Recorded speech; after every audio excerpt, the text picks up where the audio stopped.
Oh, hello. Assalamualaikum and good morning, everyone. It is so lovely to see you all virtually today, and thank you for joining us from the comfort of your home or wherever you may be.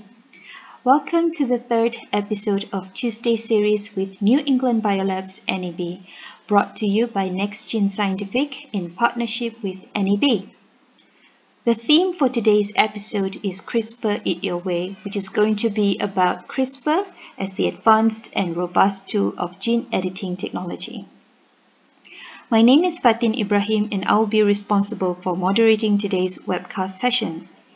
Before we move on to the highlight of the sharing today, I would like to seek for everyone's cooperation to put your mic on mute. The CRISPR presentation will last of about 30 minutes. If you have any inquiries, you may use the chat box or the Q&A widget with the shapes icon you can find on your screen and drop your questions there. We would be very happy to answer your questions towards the end of today's session. I would now like to introduce our speaker today, Mr. Tung Chi Hong. Chi Hong is a Field Application Manager at NextGen Scientific with the experience of more than 13 years. Chi Hong obtained his Master of Science degree in Molecular Biology from University Putra Malaysia UPM. Chi Hong is experienced in molecular biology testing inclusive of DNA and RNA isolation, PCR, qPCR, cloning and also Western blotting. Not only that, Chi Hong has involved in cell biology testing of general cell culture and stem cell application, as well as diagnostics of diseases, HLA typing and cell isolation, microbiology testing, next-generation sequencing, and CRISPR application. Without further ado, I would like to welcome our speaker today, Mr. Chi Hong, who will take us to explore the world of CRISPR and its applications and some of the products that NEB offers that could support your CRISPR research. I welcome you, Mr. Chi Hong. Hi, good morning everyone. Thanks for joining us again in NEB Tuesday series. I'm Chi Hong and I'll be sharing on the topic CRISPR Your Way today. Without further ado, let's get started.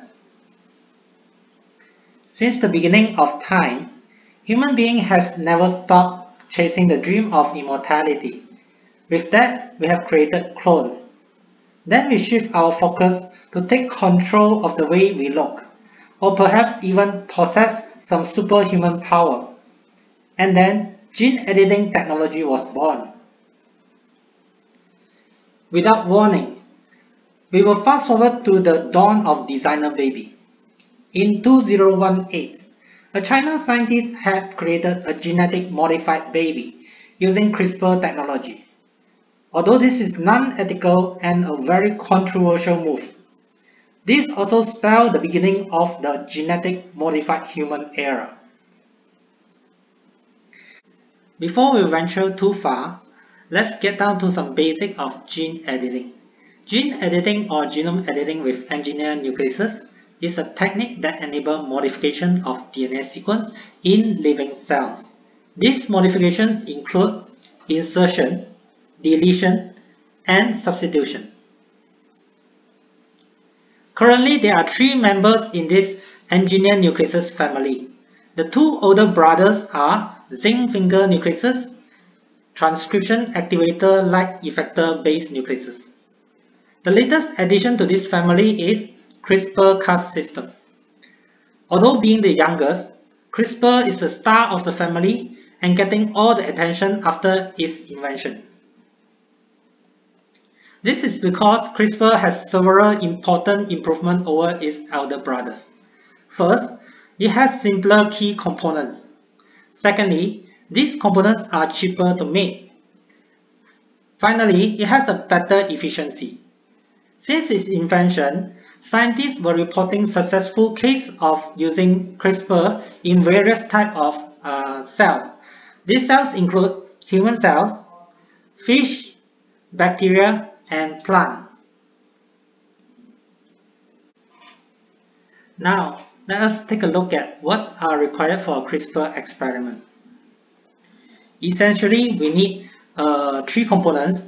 The first one is a guide RNA, with specific sequence, showing here in the image.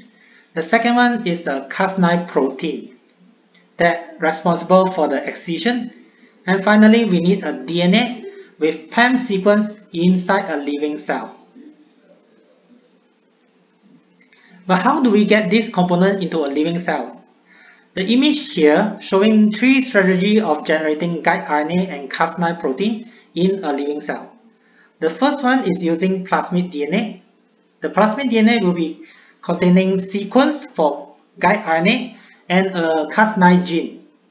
Once they are delivered inside a cell, transcription and translation will happen, and guide RNA transcript and Cas9 protein will be produced.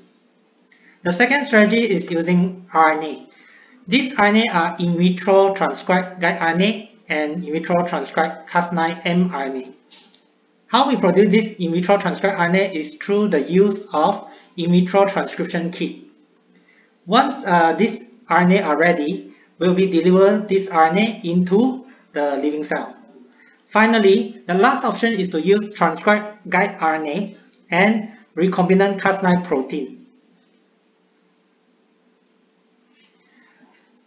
So depending on which one you are using, in the end we'll be deliver them into a living cell. So here we are showing that if you are using the plasmid DNA strategy, we will be delivering the plasmid. So for RNA, we are delivering the RNA, and for the RNA and protein, we are delivering the RNP. There are many ways that we can deliver these components into a living cell. This delivery system includes lipid-mediated transfection, viral transduction, electroporation, microinjection, some polymers, and optoperforation. Once these components are inside a living cell, they will navigate into the nucleus. Then the Cas9 protein and guide RNA will form a complex. They will be searching for DNA that complementary to the guide RNA, and then generated what we call a double-stranded break. And it's done. Wait, if it is done, then who is going to edit the DNA sequence? The answer is that CRISPR or double-stranded break need to happen inside a living cell. Living cell detected the double-stranded break and will try to fix it. Normally, the repair will be using a repair mechanism called NHEZ, or non-homologous end joining. The problem with NHEJ is that it's an error-prone process. This will introduce random mutation to the repair site. These mutations include random insertion and deletion. It seems that we have no control over what the repair mechanism will do. This is true, but our aim here is to produce a non-functional gene copy through the random insertion. If you need more than random mutation that disabling a gene, then we need more help. In this case, we need an additional piece of DNA fragment to gain control of the precise modification that we want. This piece of fragment is called donor template, as it is designed to have homolog arm to the CRISPR excision site for integration. At the center of this donor template, it could be a full-length gene or merely an SNP. This particular repair process using a donor template is called HDR.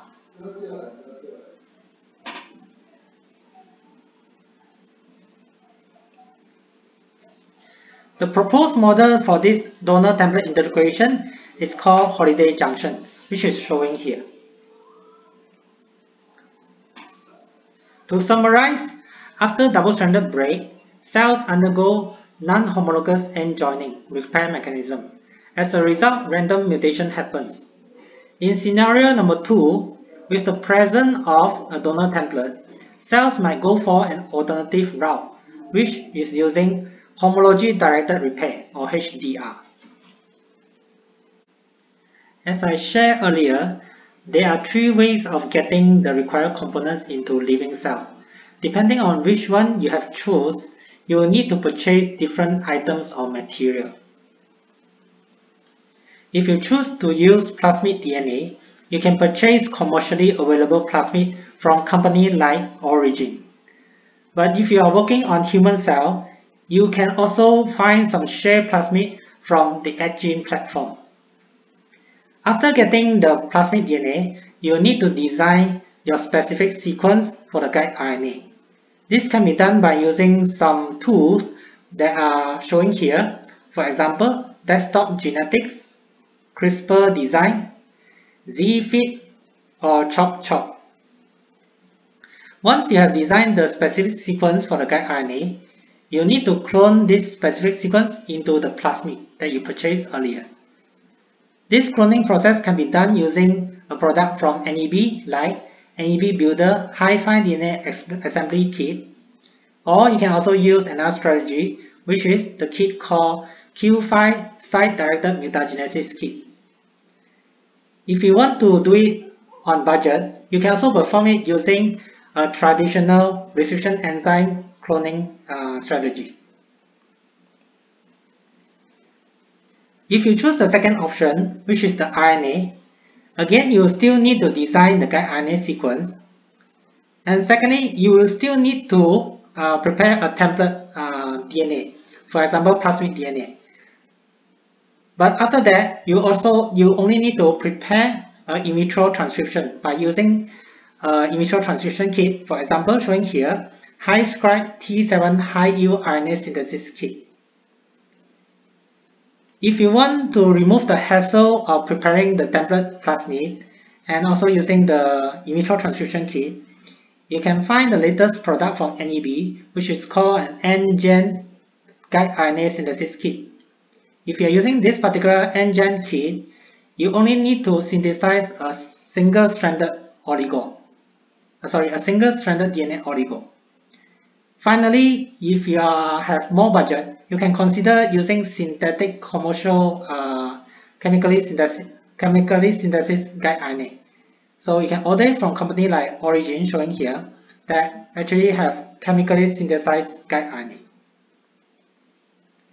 Okay. The third method that you can choose is using RNA and protein, which actually called RNP. For RNP, you can purchase the Cas9 protein from commercial company. For guide RNA, you can synthesize it using the method mentioned earlier. As you can show in this particular slide, RNP method actually has advantage and superior editing result compared to, let's say, Cas9 mRNA or the RNA method. You can see that overall it has a better targeting efficiency. And finally, in this slide, you will see that they are comparing the result using different methods. For example, the plasmid strategy, the RNA strategy, the RNP method. You can see that in this slide, the highest editing efficiency is using a protein called NGen Cas9 NLS. This is actually a modified Cas9 protein available from NEB. So what is so special about this particular protein is that it has a nuclear localization signal.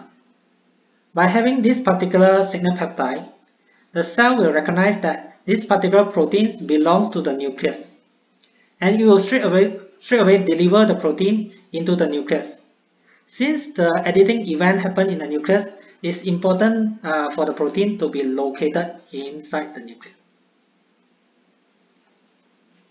Okay, so I mentioned several times about targeting efficiency. So it actually means that the percent of cell actually mutated. Currently, there are reported efficiency of Cas9 system in different cells. Okay, the highest one will be in zebrafish and plants, which can achieve more than 70% editing efficiency. However, some cell types are harder to modify.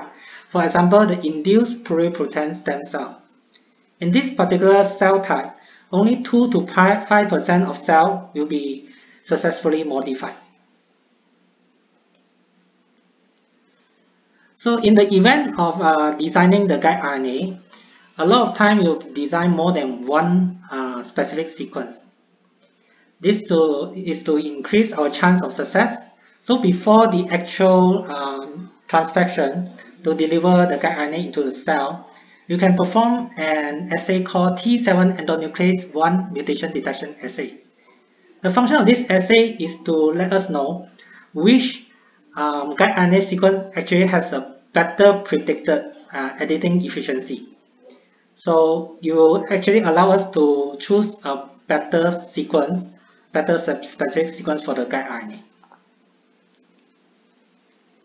One thing to note for the CRISPR experiment is about off-target effect. Off-target effect means that the specific sequence actually bind to regions that are not intended to.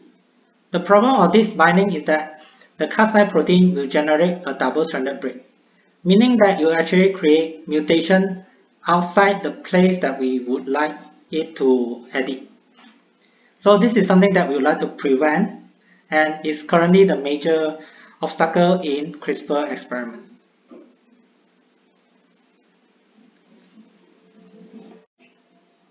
Next, I would like to share some journals on how scientists that make use of the CRISPR technology. The first journal that I would like to share is actually using CRISPR as a correction of mutation. In this particular journal, the special thing about it is it's actually repair a mutation point corrected to the wild type allele, but without using a repair template. Means that no template is donor template is used, but they are managed to actually correct the base. The second journal that I would like to share is actually about Huntington disease. The problem with Huntington disease is that it has a malfunction copy of gene that produce a protein that will lead to nerve cell damage.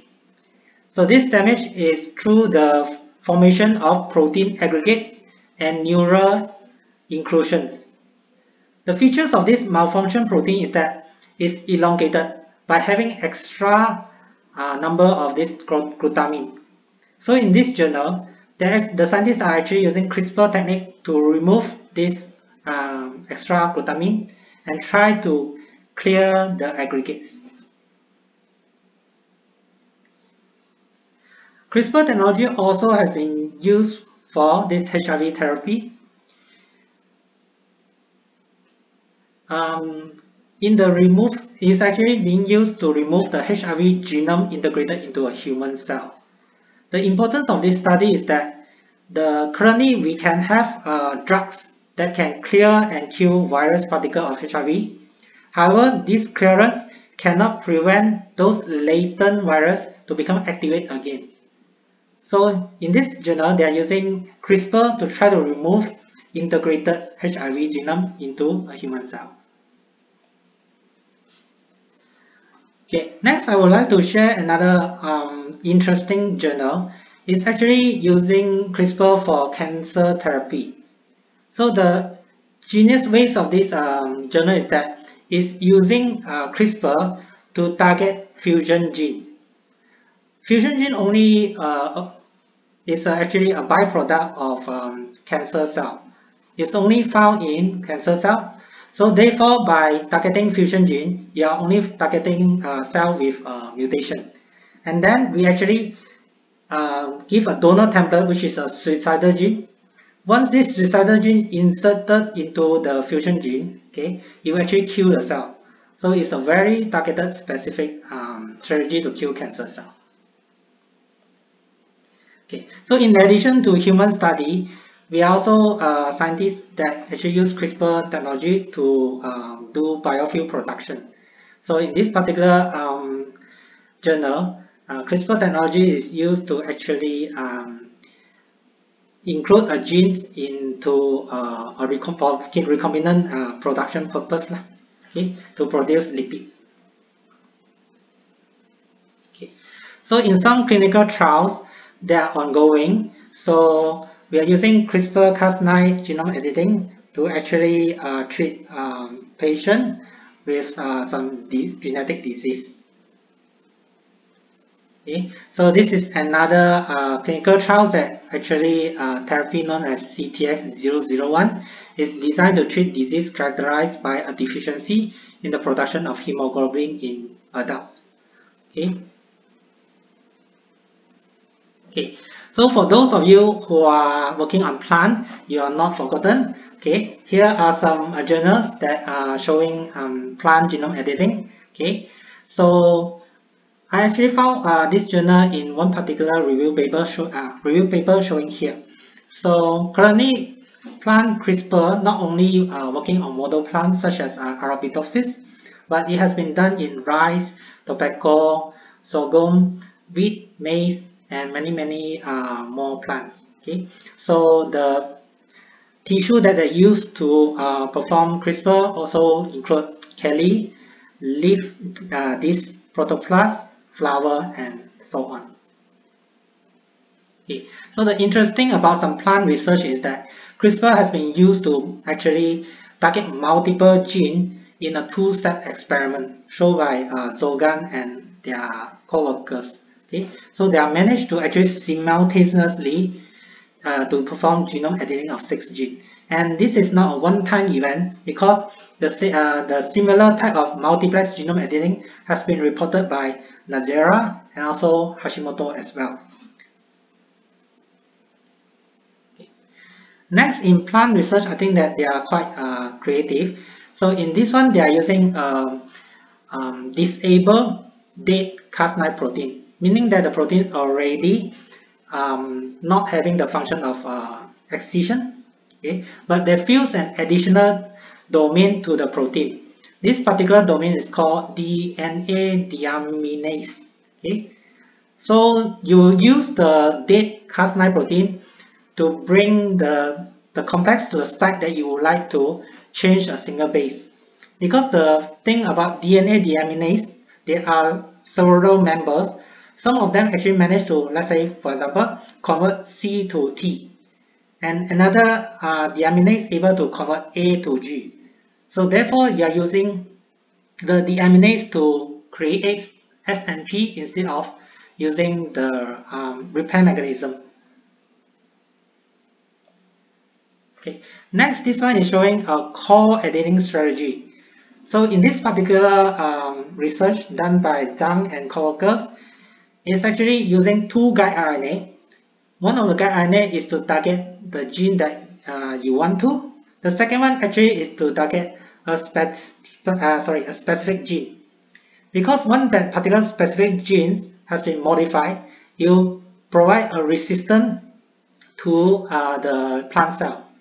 So the good things about this thing is your selection step, meaning that it's easier for you to choose the mutated plant cell.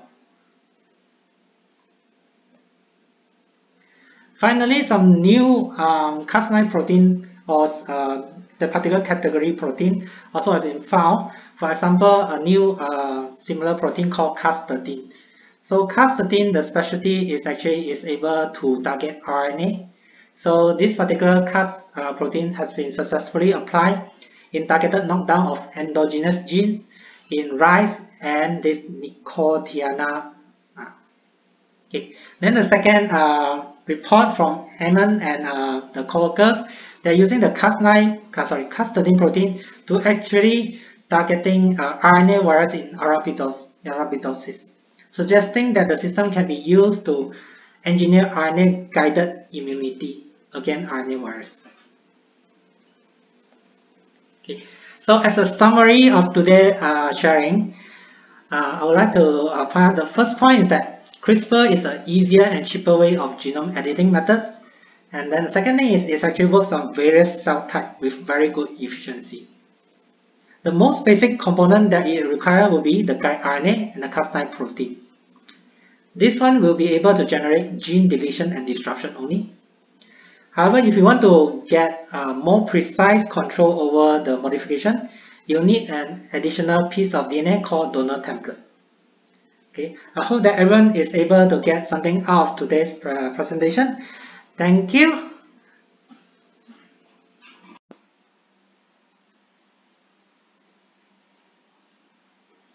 Thank you very much, Shi-Hong, for the CRISPR sharing just now. We would now open the floor for questions. If you have more questions, keep them coming and we will answer them one by one. Thank you.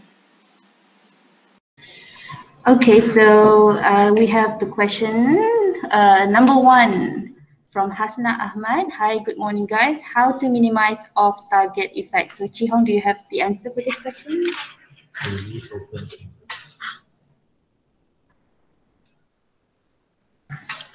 Hi, Hasna. This is actually a very good question because this is what the scientists have been working on to try to minimize the off-target effect. So some of the effort that I know currently on how to minimize this effect include, okay, number 1, they are trying to if you are working on Cas9 protein, they are trying to mutate the Cas9 protein amino acid sequence. So by changing this particular, especially the cutting site, so they are actually trying to increase the specificity of the Cas9 protein itself. That's effort number 1.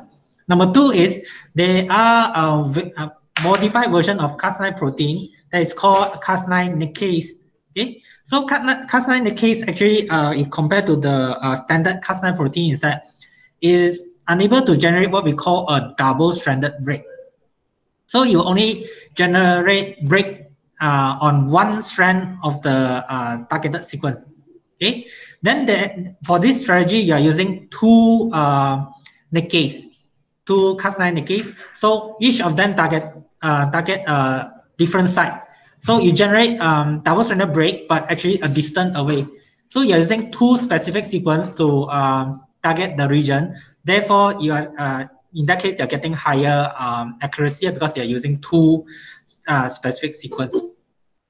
And finally, another thing that they're trying to do is to use what they call a dead Cas9 protein. So in that case, the Cas9 protein do not have any cutting function anymore. So you only bring the complex to the targeted site. Okay, so but then they actually fuse like something called a deaminase, like the one that I showed earlier, into it. Okay, so the deaminase is the one responsible for the modification. So these are some of the effort that they are currently doing that I know of.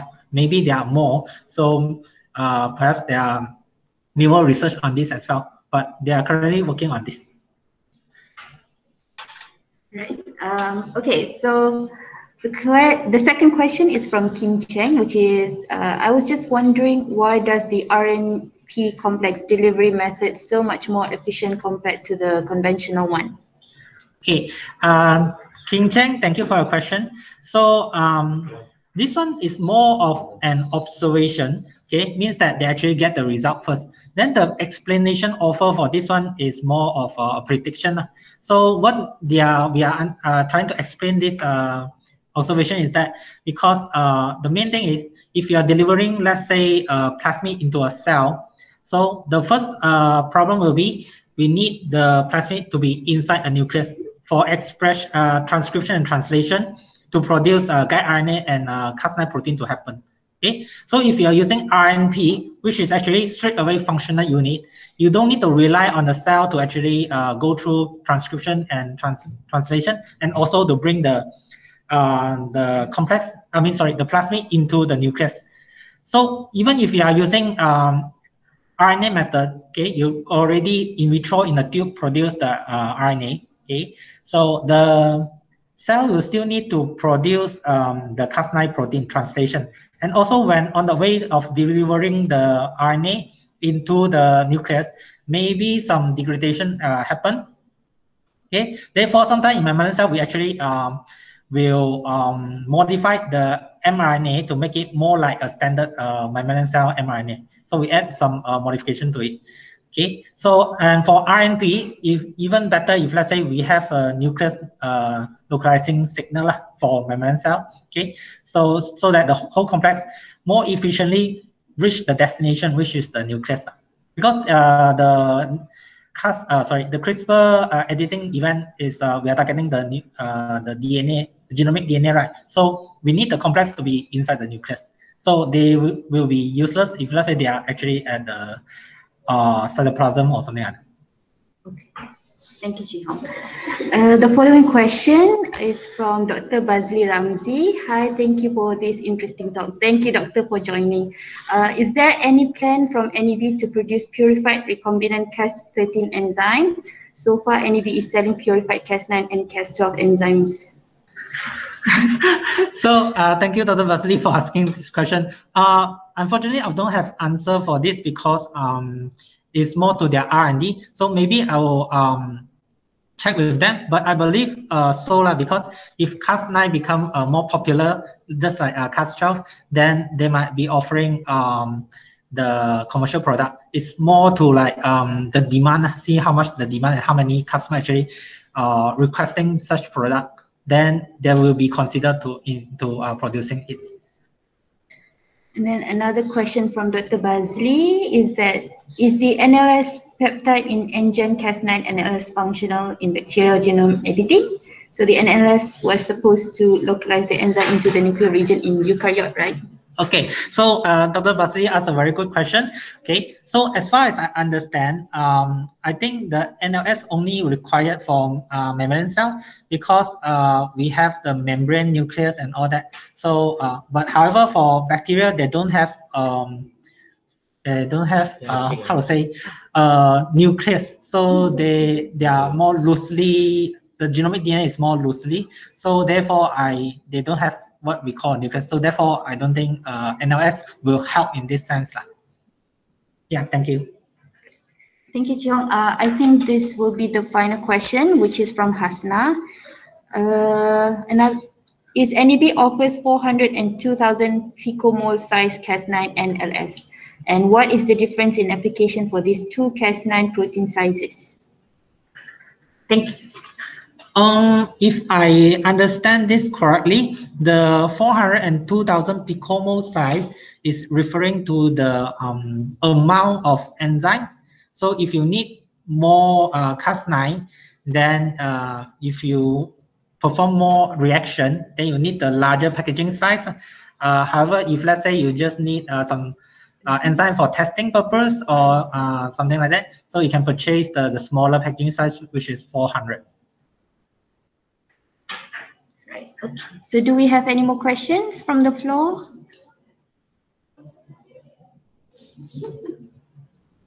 So Chin commented, maybe you can create a poll to see who wants to purchase Cas13 enzyme and propose to NEB to sell.